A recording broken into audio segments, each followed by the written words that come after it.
Creepy ng mga bahay sa kanila. Sa reaction video. Oh my God. Gumalaw yung salamin, yung aparador. Creepy ng aparador. Ay! The mirror on the wardrobe burst outward, sending sharp shards of glass flying towards Alex, barely missing him. But there's something even weirder here. Because, did you see it? Some bizarre shadow figure comes flying right out of the mirror and darts across the room so fast that Alex doesn't even notice. He checks the inside of the wardrobe, but there's nothing there.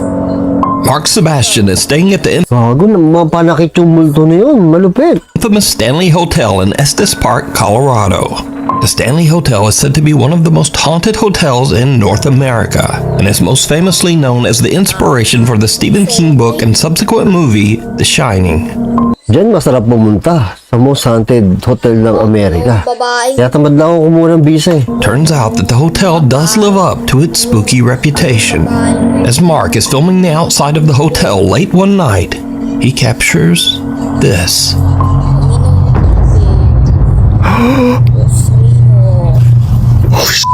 Ano yun? Ano yun? I'm not kidding, I just saw someone move in that window. Look in this window, right here. Oh, meron nga. Oh my Dark God. figure seems to peek out of one of the hotel's upper windows.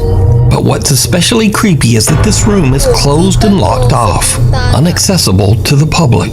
This is the room where I saw something. Bakit ang multo ito tanong ko lang, bakit ang multo, pag nagpapakita siya, sisilip na gano'n, tapos pag nakita, na nakuha na siya ng camera, nagtatago. Ay, siguro ayaw talaga nila makita sa camera, ano? Ano sila, mga nonchalant? Nonchalant pa tawag doon? Mga nonchalant sila, ayaw nila nakikita.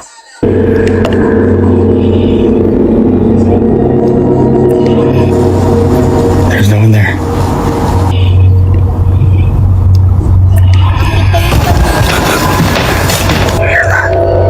Even the hotel staff can't explain Mark's strange ghostly capture, as no member of the staff patrols that room, and it's not open to hotel guests. Really creepy though. Isn't that creepy? I'm glad you caught that though. Me too. You should show the tours.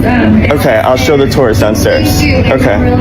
I confirmed with the staff that no one was in there. They don't do patrols inside of that room. And most certainly not at 2:30 a.m. I want to let you know that I was on live the entire night that night. So there are at least 1,000 people who saw the events of the footage you just saw play out in real time. It's a locked whiskey bar that is only open for private events. And as soon as I saw Mr. Shadowman show his ass, I ran up to the door of that room that is on that little patio that you can see in the video, shined a flashlight in and showed that there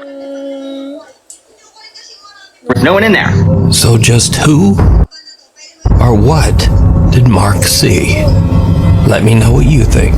Ano, walang tao dun sa kwarto, no? Pero may sumilip na ganyan. Yan ang natatakot ako na may makuha ako sa video ko na ganyan. This next clip was sent to me by Nuke's Top 5 viewer Zach S. He says that just after midnight, he and his friend Brandon were exploring a tunnel in Shinks Ferry, Pennsylvania, that locals claim is extremely haunted. As the guys look around, something happens that chills them to their core. Creepy naman dyan.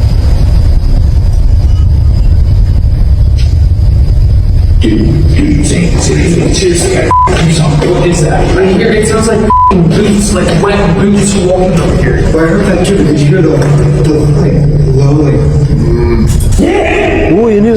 Yeah, that's what I was describing as a growl. It's like a male grunting. Oh my God. Same? What the No, hindi na! Takbuhan! The two guys hear what sounds like a person moving in the tunnel, which kind of freaks them out. But as they go to check it out, they hear what almost sounds like a loud wailing moan from somewhere very close by. This sends the guys screaming back to their car in absolute terror. Pag may isa talaga tumakbo, takbuhan na talaga yan. Same? What the So did Zach and Brandon hear a ghost tromping around and whooping it up? Well, you decide. Caught on camera. Alam nyo, nakakatakot sa tunnel. Di ba nagpunta na kami sa tunnel? Hindi ko na kayang tumagal dun. Iba, Nung nag-solo ko, hindi ko talaga kaya. Sobrang iba guys, si Boss Rino pa yon, may solo mukbang at doon sa Kaibiyang Tunnel. Nalalaba yun. Kasi ang problema sa tunnel, paano ka ba lalabas doon? Now, I don't usually feature scary photos on the channel because they're just too easy to fake. But I found these pictures especially interesting just because they're so strange and seem much harder to manipulate. Ito, photo. Now, first up, some women were on a girls' trip to celebrate one of the women's birthdays.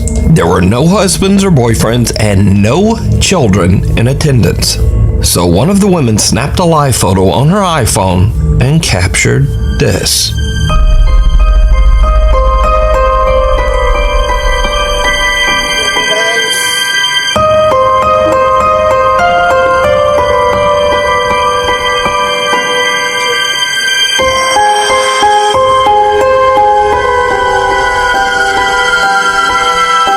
Did you see it? Hindi. On the right side of the picture, a small boy who seems to be absolutely colorless appears over the women's shoulders.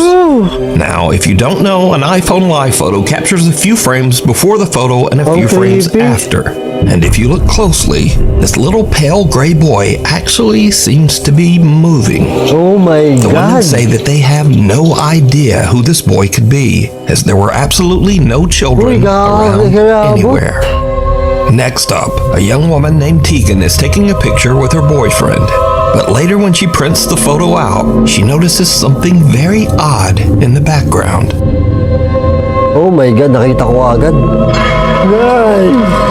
Uy! Sasalamin? Sasalamin niya? Reflection? Very tall, thin man with indistinct features and hollow eyes can be seen watching them. The couple claims that the strange man with seemingly extra long limbs was not there when they took the picture.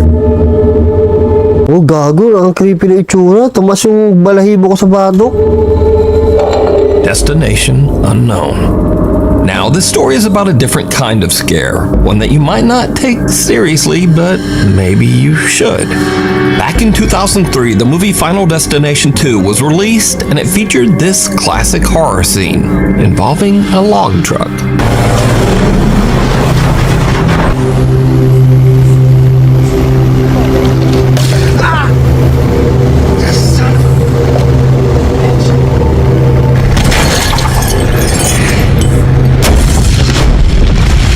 Napanood ko to eh.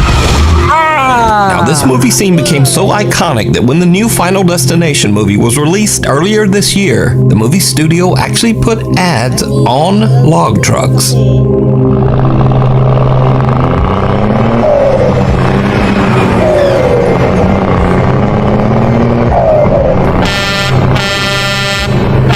Now, the Final Destination 2 log truck scene pretty much influenced the driving habits of a whole generation. And this is what Final Destination did to the millennials. Look. Nobody's Not behind that one car truck. in the Not lane. one car in the lane. Wala talagang sumusunod eh, no? You. But some people didn't see Final Destination 2, or maybe they just didn't take it seriously. This guy has never watched Final Destination 2 because why are we following this jet? Tori, every single millennial is terrified, and you have, oh my gosh, we're cruising behind the lumber truck. They have Ako din, ayoko sumunod sa ganyan. Oh, kasi napanood ko yung Final Destination. Ang kakatakot talaga. just drive those down. Oh, I bet they said that in the movie too. But here's what makes the Final Destination log truck scene especially creepy, because sometimes it actually happens. Arriving behind the Final Destination truck, keeping our distance. For some reason, they're gonna lose it. Swear to God, they're gonna lose the log. Happening! It's happening! Oh my God! Ayan na. God, I have my camera out. Oh my God! And if you're saying, yeah, well, that's not like the movie, the log just fell off the side, even though the driver weirdly just kept going. But no, as I said before, this has actually happened. Oh my God. This crazy, boy.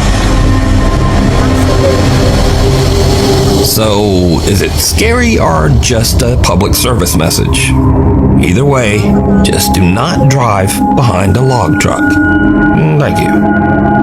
The devil down below. A guy named Kyle The devil down below. Ito, malupit. The devil.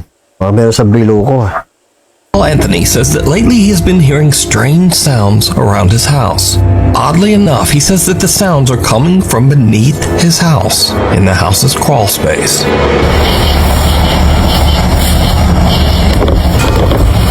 Oh my God! Ano yan? He sets up a camera down there to see what's going on. What he captures Oh my makes his God. blood run cold. I just saw the scariest thing I've ever seen in my life. Watch this. Baby, oh my God. Gago. Nay. Nay.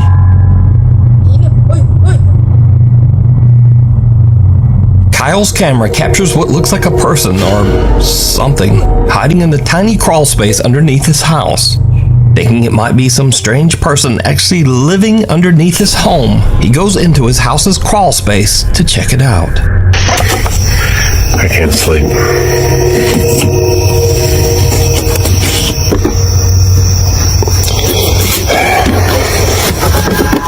There's a security camera. I don't know what I saw. I'm not seeing anything. I don't know what this tarp is. Whether or not there's anything underneath it. I don't see anything. Ayoko na may I don't see any silong signs of talaga. life. Ayoko may silong. I don't see any signs of afterlife. Hindi ako I'm gonna get pupunta the heck dyan. out of here. Hindi ako pupunta Kyle dyan. investigates and even crawls his way into the space underneath his house. But there's just no one there. So what do you think this is? Let me know. Dito yung mundo. Ayoko na may silong kasi puntahin din ng mga ahas, di ba? Yung silong. Sensing something bad. A guy named Nick takes care of his elderly grandmother who has dementia. One night while his grandmother is having an episode, weird things start to happen around their house. Napanood na natin to. Skip na natin. Buti na lang. Skip na. Kasi napanood na natin yan. Nanonood. Napanood Skip, ko skip. yan. Ang haba. Ang haba. Mahaba yun eh. Skip na natin ah. Scared of the device and often just stare at it. Late one night, Sam is driving his adventures as he drives driver inside end of the road. Sam Rossi is an independent truck driver in Southeast Asia. He regularly posts his experiences and adventures as he drives his truck across the countryside of Indonesia. Late one night, Sam is driving his truck along a long, lonely stretch of road that local Ayoko mag-drive sa ganyang part. Oh, lalo pag solo. Di na. Hindi ako titingin sa salamin ko talaga. Promise. Pag ako dumadaan sa ganyan, hindi ako natingin sa salamin ko. Locals claim is haunted by a dark spirit.